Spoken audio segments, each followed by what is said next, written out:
Dear students, welcome to my YouTube channel.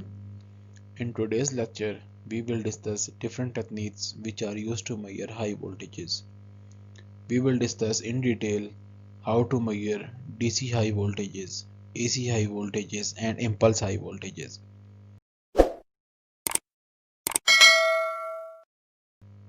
This lecture is actually the continuation of our previous lecture which was measurement of high voltages part 1. The link is available in the description, you can see it from there. The next technique which we have to measure high voltages is known as oscillating spheroid. Oscillating spheroid basically एक ऐसी technique है जिसमें अगर आप कोई भी oscillating material या oscillating spheroid को आप किसी यूनिफॉर्म इलेक्ट्रिक फील्ड में रखते हैं तो उस स्फेरॉइड के अंदर वाइब्रेशंस प्रोड्यूस होती हैं। ठीक है, उस स्फेरॉइड में ऑसिलेशंस या वाइब्रेशन प्रोड्यूस होती हैं। अगर आप किसी भी तरह से वो ऑसिलेशंस या वाइब्रेशंस आप मेजर कर लें तो आपको अप्लाइड फील्ड का अंदाज़ा हो सकता है, अप्लाइड वोल्टेज का अंदाज़ा हो सकता है। ठीक है, तो हर मटेरियल की एक नेचुरल फ्रीक्वेंसी होती है जिसके हिसाब से वो वाइब्रेट करता है। तो यहाँ पे हम जो स्फेरॉइड लेंगे उसकी हमें नेचुरल फ्रीक्वेंसी हमें पता होगा, वो एफ नॉट होगी। नेक्स्ट जो है, जब आप इलेक्ट्रिक फील्ड अप्लाई करेंगे, ठीक है, तो उसकी इलेक्ट्रिक फील्ड की वजह से जो उस स्फीरॉइड में जो वाइब्रेशंस प्रोड्यूस होंगी, अदर वो फ्रीक्वेंसी जिस उसकी वाइब्रेशन जो होंगी उसकी फ्रीक्वेंसी एफ है और एफ नॉट उसकी नेचुरल फ्रीक्वेंसी है, तो इलेक्ट्रिक फील्ड जो है वो आप कुछ इस इक्वेशन के ज़रिए आप फाइंड कर सकते हैं। ठीक है, इलेक्ट्रिक फील्ड जो होगी वो प्रोपोर्शनल होगी इनके डिफरेंस के इक्वल। ठीक है, यहाँ से आप देख सकते हैं F is the applied frequency or f naught is the natural frequency. Exactly these things have been mentioned in the points.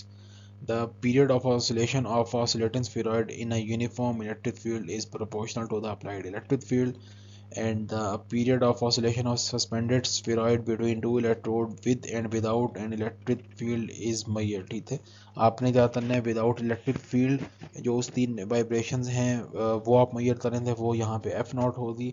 और विद इलेक्ट्रिक फील्ड जो ऑसिलेटिंग स्फेरॉइड थी तो वाइब्रेशन प्रोड्यूस होती हैं ड्यूरिंग द इलेक्ट्रिक फील्ड, आप वो major करेंगे। तो वो आप यहाँ पे उसकी मदद से आप इलेक्ट्रिक फील्ड का अंदाज़ा लगा सकते हैं। If the frequency of oscillation with and without electric field is f naught and f respectively, then the electric field will be given by this equation। ये जेनेरिक इक्वेशन है जिसकी मदद से आपको इलेक्ट्रिक फील्ड का अंदाज़ा हो सकता है।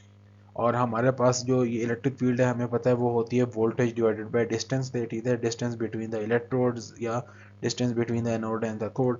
तो अगर हम ई के बजाय वी ओवर डी सब्सटीट्यूट करते हैं तो हमारे पास तो इक्वेशन इस तरह बन जाती है, तो जिसमें वोल्टेज जो है वो डायरेक्टली प्रोपोर्शनल होती है F square minus F not square whole under the root. तो यूजिंग दिस इक्वेशन हमें पता चल सकता है कि अप्लाइड वोल्टेज का मैग्नीट्यूड क्या है। जितनी ज़्यादा एक्यूरेसी होगी, ठीक है, जितनी ज़्यादा वोल्टेजेस होंगी, जितनी ज़्यादा वाइब्रेशन होंगी, उतनी ही एक्यूरेट जो है वो आपके पास वोल्टेज की वैल्यू आएगी। अगर एक्यूरेसी की बात करें, इस मेथड की एक्यूरेसी की हम बात करें तो हमारे पास यहाँ पे accuracy of oscillating spheroid is 0.03% for the maximum voltage of 250 केवी। तो 250 केवी तक जो ऑसिलेटिंग स्फेरॉइड की एक्यूरेसी है वो है 0.03%। The next technique which we can use to measure high voltages is known as the electrostatic voltmeter। जैसे कि हमने अर्ली क्लासेस में पढ़ा था, तो electric field is basically the field of forces, और इलेक्ट्रिक फील्ड तब प्रोड्यूस होती है जब आप वोल्टेजेस अप्लाई करते हैं। ठीक है, मींस वोल्टेजेस की वजह से इलेक्ट्रिक फील्ड प्रोड्यूस होती है। और अगर किसी भी मैकेनिज्म से किसी भी तरह आप वो फोर्सेस मेजर कर लें जो ते प्रोड्यूस हुई हैं because of the electric field, और आप वो फोर्सेस मेजर कर लें तो आप तो वोल्टेज का अंदाज़ा हो सकता है। ठीक है, कितनी वोल्टेजेस हैं इसका अंदाज़ा आपको उन फोर्सेस की स्ट्रेंथ से हो सकता है। सो जब भी वोल्टेजेस आप अप्लाई करते हैं between the parallel plate electrode, ठीक है, आपके पास दो प्लेट्स हैं, दो इलेक्ट्रोड्स हैं पैरेलल पोजीशन में, आपने उस पर वोल्टेजेस अप्लाई किए तो उन दोनों प्लेट्स के बीच में इलेक्ट्रिक फील्ड जो है वो सेटअप प्रोड्यूस हो जाएगी। ठीक, और इलेक्ट्रिक फील्ड जो है अगर आप उसको यूनिफॉर्म रखना चाहते हैं तो उसके लिए आपको इलेक्ट्रोड्स की प्रॉपर अरेंजमेंट जो है करनी पड़ेगी। मींस प्रॉपर इलेक्ट्रोड कॉन्फ़िगरेशन की मदद से जो इलेक्ट्रिक फील्ड है वो आप उसको यूनिफॉर्म कर सकते हैं।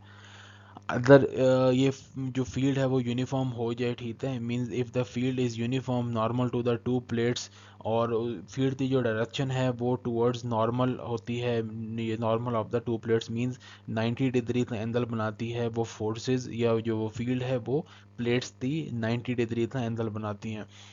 और वो फोर्सेस जो हैं या जो फील्ड है वो डायरेक्टेड होती है हमेशा towards the low potential electrode, means high electrode से, हाई पोटेंशियल इलेक्ट्रोड से लो पोटेंशियल इलेक्ट्रोड की तरफ फील्ड जो है वो मूव करती है। बेसिकली जो फील्ड है, जो इलेक्ट्रिक फील्ड प्रोड्यूस होती है वो यूनिफॉर्म होती है, उसकी direction normal to the plates होती है, ठीक है, और डायरेक्टेड टूवर्ड्स लो पोटेंशियल या लो पोटेंशियल प्लेट वो होती है। सपोज हमारे पास दोनों इलेक्ट्रोड्स के बीच में हम एरिया ए कंसीडर करते हैं, ठीक है, और हमारे पास जो इलेक्ट्रिक फील्ड है वो ई के साथ आपने डिनोट दी है। दोनों इलेक्ट्रोड्स के बीच की जो मीडियम है उसकी परमिटिविटी एप्सिलॉन ऑन है। तो energy density of the electric field between the plates, तो उन प्लेट्स के बीच में जो एनर्जी डेंसिटी होगी तो उसको आप इस मैथमेटिकल इक्वेशन के साथ डिनोट कर सकते हैं, where W D is equal to half epsilon into E square, where epsilon is the relative permittivity of the medium between the plates and E is the electric field।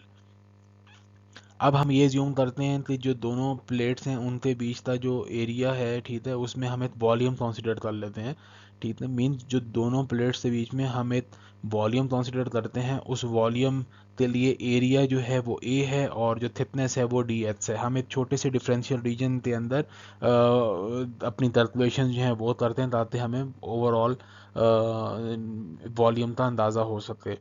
तो हमारे पास जो thickness D H है, तो इस एरी volume के अंदर, इस volume means A into D H volume के अंदर जो एनर्जी कंटेंट होंगे that will be given as D W is equal to W D, ठीक है, डब्ल्यू डी आपके पास यहाँ से आया, ये W D is equal to half epsilon into E square. तो W D into the volume जो आपने एज्यूम किया है, volume is equal to A into D H. तो सिंपल आप डब्ल्यू डी की अगर आप वैल्यू पुट कर लें तो आपके पास कुछ रिजल्टेंट ये आता है। तो D W is the energy content in the differential volume जो आपने एज्यूम किया है, और which is equal to half epsilon into E square into A D H. जी, नेक्स्ट हमारे पास है the force F between the plates is defined as the derivative of the energy stored along the field direction, ठीक है, जो हमने differential volume assume किया था उसके अंदर, जो डिफरेंशियल वॉल्यूम के अंदर जो एनर्जी कॉन्टेंट थे डी डब्ल्यू, अगर आप उसका डेरिवेटिव ले लें with respect to D H, ठीक है, तो आपके पास जो रिजल्टेंट आती है वो फोर्स आती है। तो हमने सिंपल यहाँ पे डेरिवेटिव लिया, डी डब्ल्यू था with respect to D H, तो हमारे पास जो रिजल्टेंट आई है वो कुछ इस तरह की इक्वेशन आई है। अब हमें ये पता है कि जो इलेक्ट्रिक फील्ड होती है वो बेसिकली वोल्टेज ओवर डिस्टेंस के बराबर होती है, ठीक है, distance D is actually the distance between the electrodes, where V is the voltage to be measured and D is the electrode space in between। तो एक्सप्रेशन ऑफ फोर्स जो है वो बेस क्या हो जाएगी, F is equal to half epsilon into V square into A divided by D square. यहाँ पे हमने सिंपल इस इक्वेशन में ई की value V over D replace की, तो हमारे पास रिजल्टेंट जो है ये इक्वेशन आई है। अब हमारे पास जो नेक्स्ट है, हमने ये देखते हैं कि अगर हमारे पास टू प्लेट्स ऑपोजिटली चार्ज हैं, ठीक है, दोनों प्लेट्स हमारे पास ऑपोजिटली चार्ज हैं, तो उन दोनों प्लेट्स के बीच बीच में फोर्सेस ऑफ अट्रैक्शन जो है वो प्रोड्यूस होंगी, ठीक है, जब भी ऑपोजिट चार्ज होते हैं वो आप एक दूसरे को आपस में अट्रैक्ट करते हैं तो उनकी वजह से फोर्सेस ऑफ अट्रैक्शन प्रोड्यूस होती हैं। एग्जैक्टली यहाँ पे भी दोनों प्लेट्स जो हैं वो ऑपोजिटली चार्ज हैं, तो उस वजह से इनमें फोर्सेस ऑफ अट्रैक्शन जो हैं वो प्रोड्यूस होंगी। तो अगर हमारे पास वोल्टेज जो है वो टाइम डिपेंडेंट है तो फोर्स जो है वो भी टाइम डिपेंडेंट ही होगी, because we have assume that voltage is dependent upon the force, ठीक है, मीन जितनी फोर्स होगी उतनी ही ज़्यादा उसी के हिसाब से वोल्टेजेस जो हैं वो इंड्यूस होंगे। तो इस इक्वेशन, ये जो आप इक्वेशन देते हैं F is equal to half epsilon into V square into A divided by D, इसको अगर आप इंटीग्रेट कर दें, ठीक है, विद रिस्पेक्ट टू टाइम, तो आप के पास कुछ रिजल्टेंट जो इक्वेशन आती हैं वो आप के सामने भी मैं डिस्कस करता हूँ। तो हमने सिंपल इस इक्वेशन को इंटीग्रेट किया, F is equal to 1/t, ठीक है। ये टी बेसिकली इसका टाइम पीरियड है जिसके लिए अगेंस्ट आपने इसको इंटीग्रेट करना है, 0 से टी तक टाइम पीरियड है ये basically F of T into D T. और एफ ऑफ टी थी वैल्यू अगर आप यहाँ पे सब्सटीट्यूट करें और ये आप एज्यूम करें देते जो फोर्स है यहाँ पे वी स्क्वेयर, ये V is basically the function of time means V of T हो जाता है ये। और A into D T simple, ये जो कॉन्स्टेंट्स हैं तो आप बाहर ले जाएं और तो आपके पास जो रिजल्टेंट आता है यहाँ पे विद रिस्पेक्ट टू जब आप टी इंटीग्रेट करेंगे तो आपके पास यहाँ पे टी आ जाएगा, ठीक है। बी स्क्वेयर, ये यहाँ पे ये जो कॉन्स्टेंट्स हैं epsilon into A divided by 2 into D square into V square of T, ये बाहर आ जाएगा। और इंटीग्रेशन के अंदर जो है यहाँ पे डी टी थी इंटीग्रेट जो आप करेंगे तो आपके पास टी आ जाएगा, लिमिट्स पुट करेंगे तो सिंप्लीफाई करने के बाद आपके पास यहाँ से टी टी से कट जाएगा तो रिजल्टेंट जो है आपके पास तो जिस तरह की वैल्यू आई थी 1/2 epsilon into A into V square divided by D. अगर हम ये ज्यूम करते हैं तो वी वोल्टेज की आरएमएस वैल्यू है तो हम यहाँ पे सिंपल उस आरएमएस को रिप्लेस कर देते हैं 1/2 epsilon A into V RMS square divided by D. So here the equation for the force is F is equal to 1/2 epsilon A into V RMS square divided by D square. The force is proportional to the square of V RMS. इसका मतलब है तो force जो है वो RMS value of the voltage से directly proportional है। Means जितनी वोल्टेज ज़्यादा होंगी तो फोर्स उस वोल्टेज के स्क्वायर के अकॉर्डिंगली ज़्यादा हो जाएगी। So it can be used for both AC and DC voltage measurement. So this technique electrostatic voltmeter जो है वो ना सिर्फ DC के लिए बल्कि AC की measurement के लिए भी आप यूज़ कर सकते हैं। For given voltages the higher the force the greater is the precision, ठीक है। एग्जैक्टली जितनी ज़्यादा फोर्सेस प्रोड्यूस होंगी उतनी एक्यूरेटली आप वोल्टेजेस को मेजर कर सकेंगे। नेक्स्ट टेक्निक जो हम यूज़ करते हैं to measure high voltages is known as the spark gap. Spark gap ना सिर्फ हाई वोल्टेज एसी के लिए यूज़ होता है बल्कि हाई वोल्टेज डीसी और हाई वोल्टेज इम्पल्सिस की मेजरमेंट के लिए भी यूज़ होता है। और स्पार्क गैप की मदद से हम peak value of the voltages जो है वो मेजर कर सकते हैं, ठीक है। जो maximum value of the voltages है वो स्पार्क गैप की मदद से आप मेजर कर सकते हैं। अब स्पार्क गैप बेसिकली क्या होता है, स्पार्क गैप दो इलेक्ट्रोड्स हैं, एक हाई वोल्टेज साइड पे होता है एक लो वोल्टेज साइड पे होता है या ग्राउंड के साथ कनेक्टेड होता है। अब ये दो इलेक्ट्रोड्स जो हैं बेसिकली ये स्फेयर्स भी हो सकते हैं, मींस दोनों इलेक्ट्रोड जो हैं वो स्फेयर हों या दोनों इलेक्ट्रोड पॉइंट भी हो सकते हैं, दोनों इलेक्ट्रोड जो हैं वो प्लेन भी हो सकते हैं, ठीक है। कोई भी कॉन्फ़िगरेशन हो सकती है। लेकिन इन डिफरेंट कॉन्फ़िगरेशन में जो सबसे जिसकी एफिशिएंट है और एक्यूरेसी अच्छी होती है, ठीक है, वो स्फेयर्स हैं। मीन्स स्फेयर की accuracy as compared to rod electrode या प्लेन इलेक्ट्रोड जो है वो बेहतर है। इसकी रीज़न ये है कि स्फेयर्स में इलेक्ट्रिक फील्ड और सरफेस चार्ज डेंसिटी जो है वो यूनिफॉर्म रहती है, जबकि प्लेन और पॉइंट इलेक्ट्रोड में सरफेस चार्ज डेंसिटी जो है वो कांस्टेंट नहीं रहती, तो जिसकी वजह से ब्रेक डाउन जब होते हैं तो उसमें इरेगुलरिटी होती है।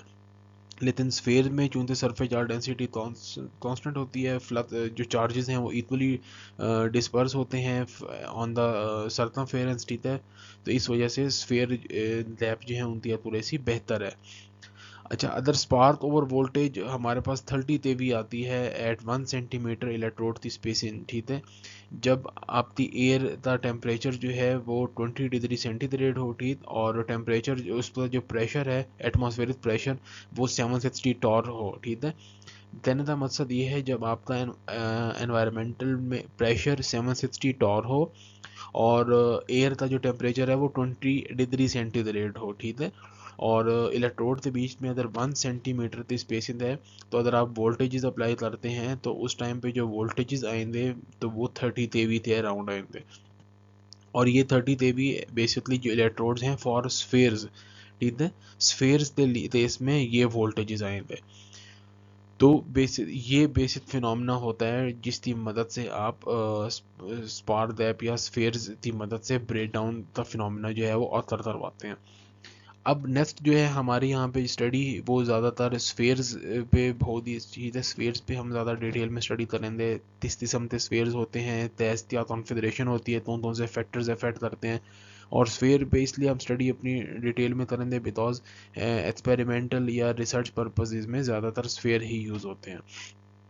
So here we have sphere depth measurements. Sphere depth measurement can be either sphere depth तो आप दो किस्म की अरेंजमेंट में यूज़ कर सकते हैं, या तो वर्टिकल अरेंजमेंट और या जो है वो हॉरिजॉन्टल अरेंजमेंट के हिसाब से यूज़ किया जा सकता है. अदर तो आप वर्टिकल अरेंजमेंट में स्फेयर तो यूज़ करते हैं, तो वर्टिकल अरेंजमेंट में जो ऊपर वाला इलेक्ट्रोड होगा वो हाई वोल्टेज के साथ कनेक्टेड होगा और जो नीचे इलेक्ट्रोड होगा वो ग्राउंड के साथ कनेक्टेड होगा. ठीक है, यहीं पे ये बात मेंशन की गई है vertically with load sphere grounded. ठीक है, और इस जो नेक्स्ट है हमारे पास हॉरिजॉन्टल अरेंजमेंट. हॉरिजॉन्टल अरेंजमेंट में both sphere are connected to the source और वन स्फीयर इज ग्राउंडेड. ठीक है, तो जो हॉरिजॉन्टल अरेंजमेंट है उसमें या दोनों इलेक्ट्रोड या तो सेम पोटेंशियल पे होते हैं या जो है वो उसमें एक इलेक्ट्रोड जो है आप उसको ग्राउंड कर देते हैं. अच्छा, नेक्स्ट जो वेरी इंपॉर्टेंट चीज़ है वो है कि both the sphere must be identical in size and shape. दोनों जो स्फीयर्स हैं वो उनका डायमीटर सेम होना चाहिए और उनकी जो शेप है वो भी सेम होनी चाहिए. मींस सरफेस उनका जो है क्लीन होना चाहिए, इरेगुलरिटी नहीं होनी चाहिए. ठीक है, तो ये बेसिकली एक बहुत इंपॉर्टेंट फैक्टर है स्फीयर डेप्थ की मेजरमेंट में. जी, ये डायग्राम है वर्टिकल अरेंजमेंट ऑफ स्फीयर्स की. इसमें आपके पास ये देख सकते हैं ये दो स्फीयर्स हैं. ठीक है, स्फीयर इलेक्ट्रोड. ये स्फीयर इलेक्ट्रोड जो है यहाँ स्फीयर शेन के साथ कनेक्टेड है. स्फीयर शेन जो है यहाँ पे हाई वोल्टेज के साथ कनेक्टेड है. इसी तरह ये जो लोअर एंड पे आप मीटर देख रहे हैं ये बेसिकली यूज़ होता है ऑपरेटिंग देयर, या इसमें मोटर होती है जो डेप्थ जो है वो चेंज करती है. अब इसमें कौन कौन से इंपॉर्टेंट पॉइंट्स हैं, कौन कौन से इंपॉर्टेंट कंपोनेंट्स हैं वो हम यहाँ पे देखते हैं. Number 1, insulator support. ये आप देख सकते हैं कि ये जो स्फीयर है ये यहाँ पे इस इंसुलेशन के साथ कनेक्टेड है. ये जो 1 नंबर पे है ये इंसुलेशन है. फिर नंबर 2 है स्फीयर शेन. स्फीयर शेन वो पॉइंट होता है, वो कंपोनेंट है जिसके साथ स्फीयर डायरेक्ट कनेक्टेड होता है. ठीक है, ये भी मेटालिक ही होता है. ठीक, इसके अंदर मेटालिक पार्ट होता है, तो स्फीयर जो है इनके साथ कनेक्ट कर सकते हैं आप, और ज़रूरत पड़ने पे स्फीयर्स तो आप रिमूव भी कर सकते हैं. नंबर 3 है operating gear and motor for change in depth distance. Number 3 G यहाँ पे है आपके पास ऑपरेटिंग देयर, जिसकी मदद से ये इलेक्ट्रोड्स के बीच की जो स्पेसिंग है वो आप कम और ज़्यादा कर सकते हैं. और नॉर्मली जो ये स्फीयर जो मूवेबल इलेक्ट्रोड होता है वो ये लो वोल्टेज साइड वाला इलेक्ट्रोड होता है जो मूव करता है. फिर नेक्स्ट है हमारे पास आप देख सकते हैं ये 4 हाई वोल्टेज कनेक्शन. ठीक है, तो हाई वोल्टेज जो है यहाँ पे आप इस पॉइंट पे आप हाई वोल्टेज जो है दे सकते हैं, जिसकी मदद जो यहाँ पे स्फीयर शेन पे अप्लाई होता है. ठीक है, स्फीयर शेन जैसे मैंने आपको बताया मेटालिक पार्ट होता है, तो हाई वोल्टेज के साथ वो डायरेक्टली कनेक्टेड होता है. नेक्स्ट जो यहाँ पे पॉइंट है पी, स्पार्किंग पॉइंट. ये आप देख सकते हैं स्फीयर की बिल्कुल जो टिप है लोअर एंड जो लो वोल्टेज इलेक्ट्रोड की तरफ ये जो टी पॉइंट है. ठीक है, इस चीज़ को बोलते हैं स्पार्किंग पॉइंट. स्पार्क जो प्रोड्यूस होता है वो बेसिकली यहाँ पे लोअर एंड पे होता है. अब D is diameter of sphere. Simple, ये जो डी है ठीक है यहाँ से यहाँ तक ये डायमीटर ऑफ स्फीयर है, और जैसे मैंने आपको पहले बताया दोनों इलेक्ट्रोड जो हैं वो सेम डायमीटर पे होते हैं, तो जो डायमीटर इसका है वही डायमीटर इस हाई वोल्टेज इलेक्ट्रोड पे होगा. नेक्स्ट जो है हमारे पास स्पेसिंग. ठीक, ये दो इलेक्ट्रोड के बीच का ये जो डिस्टेंस है इसको आप स्पेसिंग बोलते हैं या डेप्थ स्पेसिंग बोलते हैं. तो ये तो थे कुछ सिंपल से पॉइंट्स जो थे आपको समझना ज़रूरी थे. अब नेक्स्ट जो है इसमें कुछ इंपॉर्टेंट चीज़ें हैं विच इज़ ए. ए क्या है, height of P means sparking point above the earth. Means ये जो आप पॉइंट देख रहे हैं ठीक है, स्पार्किंग पॉइंट पी ज़मीन अर्थ से कितना फासले पर है इसको आप ए बोलते हैं. और नॉर्मली ये जो है बेसिक ठीक है इसको आप ए बोलते हैं, और साथ में इसका जो रिलेशन है यहाँ देख सकते हैं इस स्पार्किंग पॉइंट पी था और लो वोल्टेज इलेक्ट्रोड जो है उसकी लोअर एंड पे ये जो फासला है वो बेसिकली लेस देन और इक्वल टू 0.2 डी होना चाहिए. फिर नेक्स्ट जो है हमारे पास बी क्या है, radius of clearance from external surface. तो आपने हाई वोल्टेज इलेक्ट्रोड से एक सर्कल सा ड्रॉ करना है, ठीक है। एक ऐसा रेडियस, एक ऐसा फासला, एक ऐसा डिस्टेंस जिसके नज़दीक कोई भी अर्थिन ऑब्जेक्ट नहीं होना चाहिए। मीन इस बी फासले के अंदर, बी डिस्टेंस के अंदर कोई भी अर्थिन ऑब्जेक्ट जो है वो नहीं होना चाहिए। और इसका जो रिलेशन है with the diameter of sphere, वो जो है वो ग्रेटर देन और equal to 1.5 times the diameter of sphere. Next जो है हमारे पास H, high voltage lead should not pass through this plane within a distance B from the P, ठीक है। ये एच जो है बेसिकली ये वो डिस्टेंस है जिस जो हाई वोल्टेज इलेक्ट्रोड तो मिनिमम रखना चाहिए, जिसकी हाई वोल्टेज इलेक्ट्रोड तो जो फासला रखना चाहिए, और ये फासला किसी भी सूरत में इसको क्रॉस नहीं करना चाहिए, क्योंकि ये वो सेफ डिस्टेंस होता है। अब अगर आप इसमें देखें तो इसमें सारा जो रिलेशन है वो बेसिकली इलेक्ट्रोड का जो डायमीटर है, स्फीयर का जो डायमीटर, उस पर डिपेंड करता है। जैसे कि अगर आप स्फीयर शेन की बात करें, ठीक है, तो स्फीयर शेन जो है उसकी जो थिकनेस है वो लेस देन और equal to 0.5 times the diameter होती है। फिर स्फीयर शेन से लेते स्पार्किंग पॉइंट पी तक ये जो डिस्टेंस है या ये जो फासला है बेसिकली ये होना चाहिए ग्रेटर देन और equal to 2 times the diameter. In the same way आप देख सकते हैं ये जो मैंने आपको बी का बताया, ठीक है, जो सेफ डिस्टेंस है वो है ग्रेटर देन और equal to 1.5 times the diameter of the sphere. इसी तरह ये जो ऑपरेटिंग देयर है, ठीक है, operating gear for change in electrode spacing, इसकी जो थिकनेस होनी चाहिए वो लेस देन और equal to 1.5 times the diameter होती है।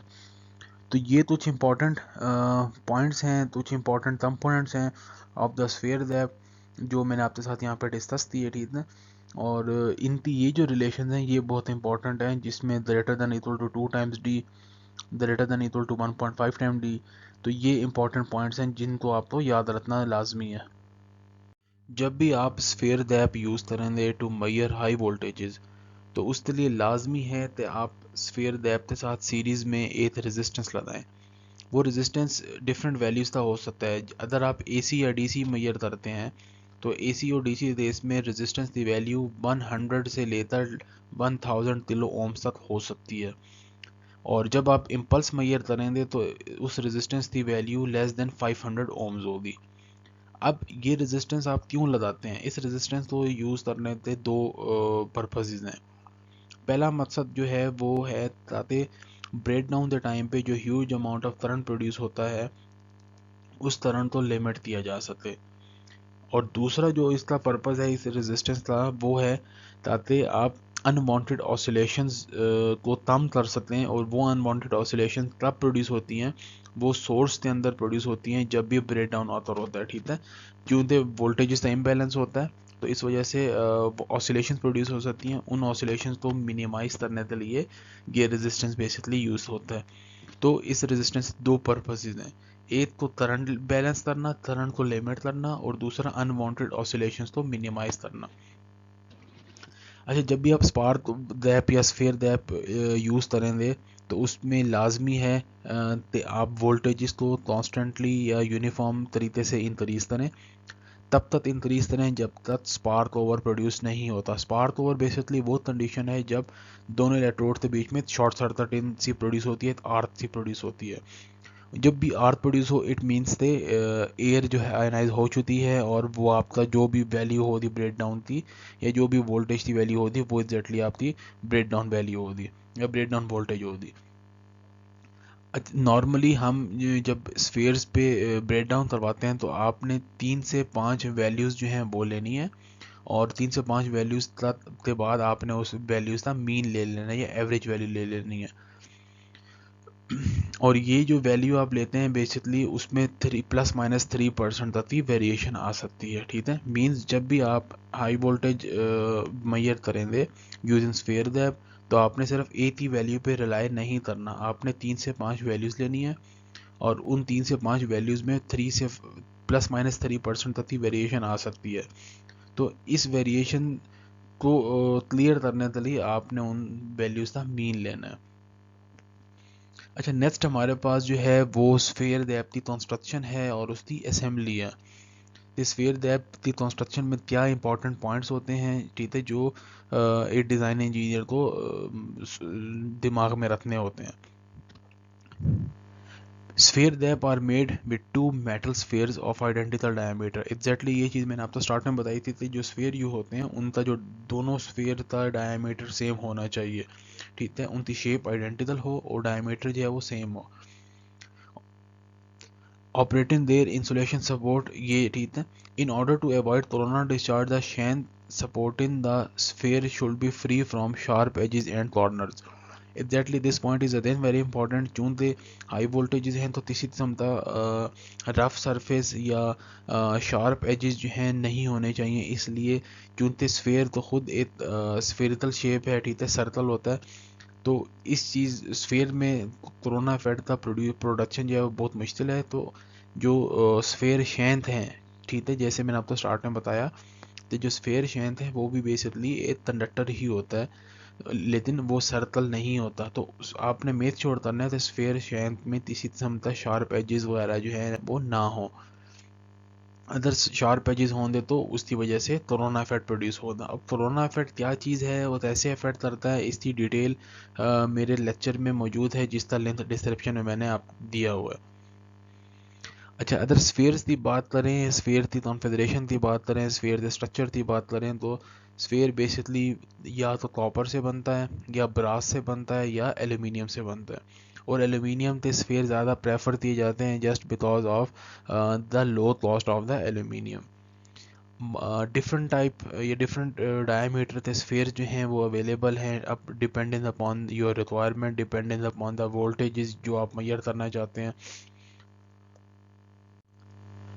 नॉर्मली जो स्फीयर्स यूज़ होते हैं उसमें 2 centimetre, 5 centimetre, 6.25 centimetre, 10 centimetre, 12.5 centimetre, 15 centimetre, 25, 50, 75, 100, 150 and 200 centimetre के स्फीयर्स मोस्टली इस्तेमाल होते हैं, ठीक है। और स्फीयर को आपने इस तरह डिज़ाइन करना है ताकि जब भी ब्रेक डाउन हो तो ब्रेक डाउन के टाइम पे जो फ्लैश प्रोड्यूस होता है, जो स्पार्क प्रोड्यूस होता है, वो स्पार्किंग पॉइंट पी, जैसे तो मैंने आपको बताया from the diagram, the sparking point P lower end of the high voltage electrode होता है, ठीक है। तो आपने डिज़ाइन ऐसे करना है कि जो फ्लैश ओवर है या जो स्पार्क प्रोड्यूस हो रहा है वो टिप ऑफ द इलेक्ट्रोड पे हो और उस टिप पे हो जो लो वोल्टेज के साथ इन फ्रंट पे होती है। अच्छा, स्फीयर तो डिज़ाइन करते हुए एक चीज़ का और ध्यान आपने रखना है तो उनके जो स्फीयर के सरफेस हैं वो स्मूथ होने चाहिए और कर्वेचर जो है वो यूनिफॉर्म होना चाहिए, means properly smooth curvature sphere का होना चाहिए। अगर वो स्फीयर स्मूथ नहीं होंगे, उनका कर्वेचर क्लियर नहीं होगा, ठीक है, मीन्स वो प्रॉपरली शेप नहीं होंगे, तो वो यूनिफॉर्म चार्ज डेंसिटी उस पे अप्लाई नहीं होगी, जिसकी वजह से ब्रेक डाउन की वैल्यू अफेक्ट भी हो सकती है और ह्यूज अमाउंट ऑफ करंट भी प्रोड्यूस हो सकता है और कोरोना इफेक्ट का भी प्रोड्यूस होने का खतरा हो सकता है। ये नेक्स्ट जो है हमारे पास द स्फेयर, जो स्फेयर का surface must be free from dust, ठीक है, किसी किस्म का डस्ट ना हो स्फेयर के सरफेस पे, क्योंकि उसकी वजह से ब्रेक डाउन की वैल्यू जो है वो अफेक्ट हो सकती है। स्फेयर के सरफेस पे किसी किस्म की ग्रीस ना हो या किसी और कोई भी और कोटिंग ना हो स्फेयर के सरफेस पे, क्योंकि ये फैक्टर्स ऐसे हैं जिनकी वजह से ब्रेक डाउन की जो वैल्यू है वो अफेक्ट हो सकती है। नेक्स्ट जो है हमारा series resistance should be outside the Shane, ठीक है, स्फेयर शेन के साथ सीरीज रेजिस्टेंस तो डायरेक्ट कनेक्ट नहीं होना चाहिए, जब बीच में एक इंसुलेशन होती है वो आती है, ठीक है, मीन्स स्फेयर शेन के साथ सीरीज रेजिस्टेंस जो है वो कनेक्ट नहीं होता और वो एक टू टाइम्स द डायमीटर फासले पर वो होगा, ठीक है। अच्छा, यहाँ पे ये टेबल दिया हुआ है जिसमें वैल्यू ऑफ ए जैसे मैंने आपको बताया height of sparking point P from the surface of earth है, ठीक है, या फ्रॉम द अर्थ सरफेस, ज़मीन से स्पार्किंग पॉइंट पी का कितना फासला है वो ए होता है। और बी जो है वो नियर बाय अर्थ ऑब्जेक्ट जो है, कोई भी near by earth object from high voltage electrode, तो उसको आप बी बोलते हैं। अब ये ए और बी का कुछ रिलेशन है, जैसे मैंने आपको बताया इस सारे रिलेशंस जो हैं डिपेंड करते हैं डायमीटर ऑफ द स्फीयर पे। अब सपोज अगर हमारे पास डायमीटर सेंटीमीटर में गिवन है और up to 6.25 centimetre other diameter होगा, तो उसमें ए की वैल्यू मिनिमम जो हो सकती है वो 9 टाइम्स द डायमीटर होगी और मैक्सिमम जो है वो 7 टाइम्स द डायमीटर होगी। इसी तरह वैल्यू ऑफ बी जो है वो 14 times the space in between the electrodes होगी। सेम इज द केस अगर 10 सेंटीमीटर से 15 सेंटीमीटर तक के इलेक्ट्रोड्स हैं, तो ए की मिनिमम वैल्यू जो है वो 8 टाइम्स द डायमीटर होगी और मैक्सिमम वैल्यू जो हो सकती है वो 6 टाइम्स द डायमीटर है। इसी तरह जो वैल्यू ऑफ बी होगी वो 12 टाइम्स द इलेक्ट्रोड स्पेसिंग होगी। Next, if the diameter of sphere is 25 centimeter, then the maximum value of A will be 5 times the diameter and the minimum value will be 7 times the diameter, while the value of B will be 10 times the electrode spacing. Same इसी तरह आप बाकी values भी देख सकते हैं, ठीक है। इसमें अगर आप 200 सेंटीमीटर डायमीटर को देते हैं तो वैल्यू ऑफ ए जो है वो 3 टाइम्स द डायमीटर है और मैक्सिमम और मिनिमम वैल्यू जो हो सकती है वो 4 टाइम्स द डायमीटर है। जबकि वैल्यू ऑफ बी, ठीक है, means near by earth an object जो है वो 6 times the electrode space in the minimum distance पे near by earth an object जो है वो प्लेस हो सकता है। तो आप इसमें एक चीज़ देख सकते हैं, जैसे जैसे electrode diameter of the sphere increase हो रहा है, ठीक है, तो ए और बी के रिलेशन में क्या चेंजेस आ रहे हैं, तो बी जो है वो डिक्रीज होता जा रहा है। इसी तरह एज की जो वैल्यू है वो भी डिक्रीज होती जा रही है, ठीक है। तो ये बेसिकली एक रिलेशन है जो डिपेंड करता है इलेक्ट्रोड के डायमीटर पे। Next we have the factors which affect the breakdown voltage of the sphere gap. जब भी आप स्फीयर दैप को यूज़ करेंगे to measure the voltages, high voltages, तो उन वोल्टेजेस की रीडिंग को कुछ फैक्टर जो हैं वो अफेक्ट कर सकते हैं। अब वो कौन से फैक्टर्स हैं, अभी हम इसको डिस्कस करेंगे। इसमें जो सबसे पहला फैक्टर है वो है नियर बाय अर्थिंग ऑब्जेक्ट।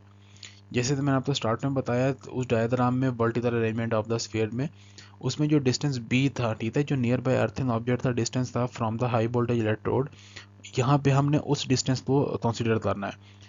ये नियर बाय अर्थिंग ऑब्जेक्ट का effect with the breakdown voltage जो था वो स्टडी किया था तफल ने, ठीक है।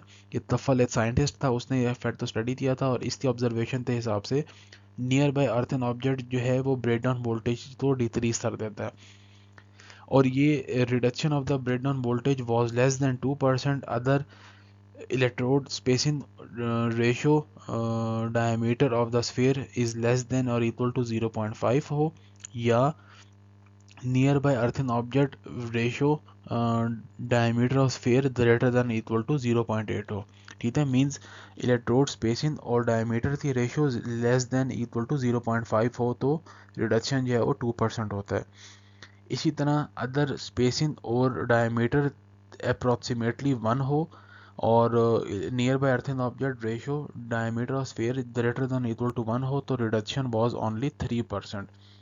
अब मैथमेटिकली अगर इस सारे सिनेरियो को देखा जाए तो कफल ने ये मैथमेटिकल रिलेशन दिया था जिसके हिसाब से delta V is equal to into M into log B over D plus C. इसमें m जो है वो कांस्टेंट है, c जो है वो भी कांस्टेंट है, ये डिपेंड करता है इलेक्ट्रोड की स्पेसिंग पे। डेल्टा v जो है वो परसेंटेज रिडक्शन है ऑफ द वोल्टेज या percentage reduction of the breakdown voltage.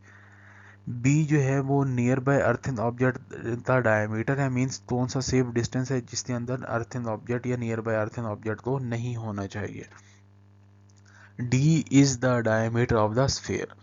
तो बेसिकली सारे फैक्टर जो हैं वो डायमीटर ऑफ द स्फीयर पे डिपेंडेंट होते हैं। Next, the very important factor which affect the breakdown value is known as the effect of irradiation. Irradiation basically breakdown voltage तो direct affect करती हैं, ज़्यादा जितनी ज़्यादा irradiation होगी उतनी breakdown की value जो है वो कम होगी।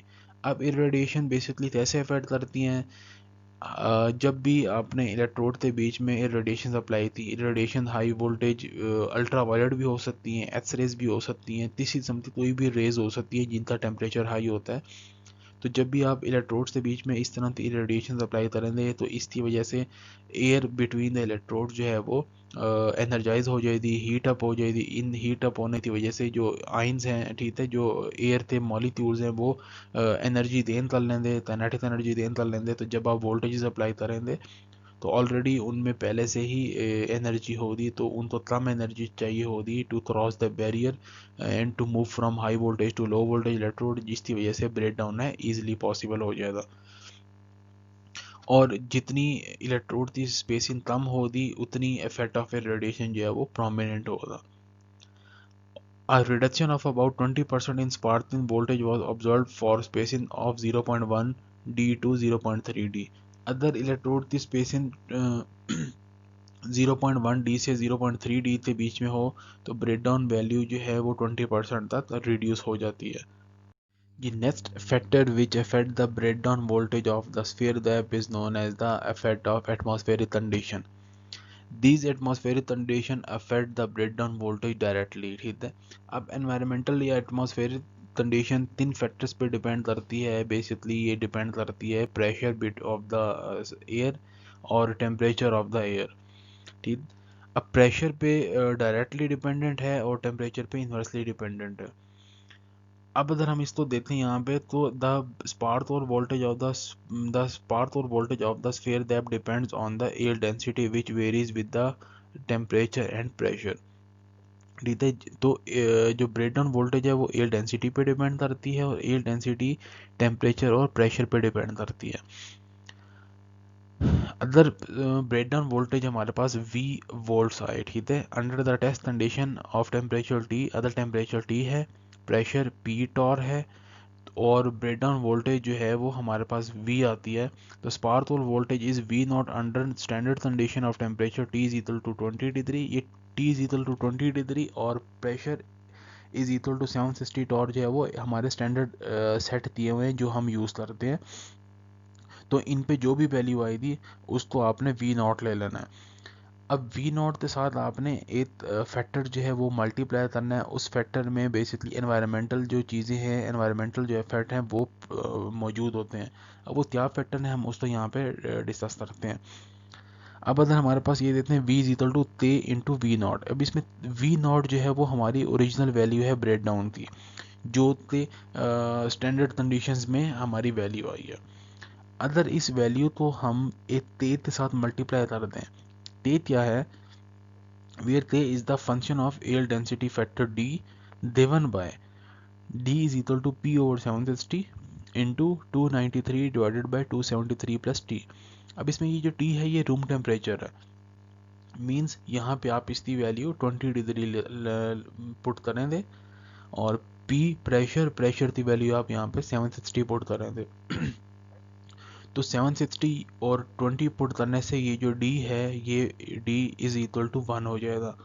तो इसके 1 होने से जो भी स्टैंडर्ड कंडीशन में जो ब्रेकडाउन थी वोल्टेज आई है वही एक्चुअल वोल्टेज होगी। अगर आपने इस D की वैल्यू 1 पुट नहीं थी तो डेफिनेटली फिर टेम्परेचर और प्रेशर की वजह से ब्रेकडाउन की जो भी वोल्टेज आई थी, ब्रेकडाउन वोल्टेज जो भी आई थी, तो उसको आप इस करेक्शन फैक्टर K से मल्टीप्लाई करेंगे। रूम टेम्परेचर आप यहाँ पे उसकी वैल्यू लिखेंगे और प्रेशर की वैल्यू यहाँ पे लिखेंगे। तो जो भी फैक्टर आता है यहाँ पे D की जो भी वैल्यू आई थी, तो अगर तो वो 1 से लेस हुई तो जो ओरिजिनल ब्रेकडाउन की वैल्यू आई है वो मल्टीप्लाई करने के बाद वो ओरिजिनल वैल्यू से ब्रेकडाउन की वोल्टेज जो है वो डिक्रीज हो जाएगी। अगर करेक्शन फैक्टर 1 से ग्रेटर आया तो डेफिनेटली बात है जो ओरिजिनल वैल्यू जो भी आई है ब्रेकडाउन की उससे न्यू वैल्यू जो है या करेक्टेड वैल्यू वो ज़्यादा ही होगी। तो हमारे पास यहाँ पे टेबल है जिस थीम में आप देख सकते हैं ते जिस जो करेक्शन फैक्टर है वो बेसिकली डिपेंडेंट होता है एयर डेंसिटी फैक्टर से। तो ते और डी की वैल्यूज़ में तो इतना ज़्यादा फ़र्क नहीं है। अगर हमारे पास डी 0.70 हो तो करेक्शन फैक्टर ते की वैल्यू है 0.72, सिर्फ इसमें 0.02 का डिफरेंस आ रहा है।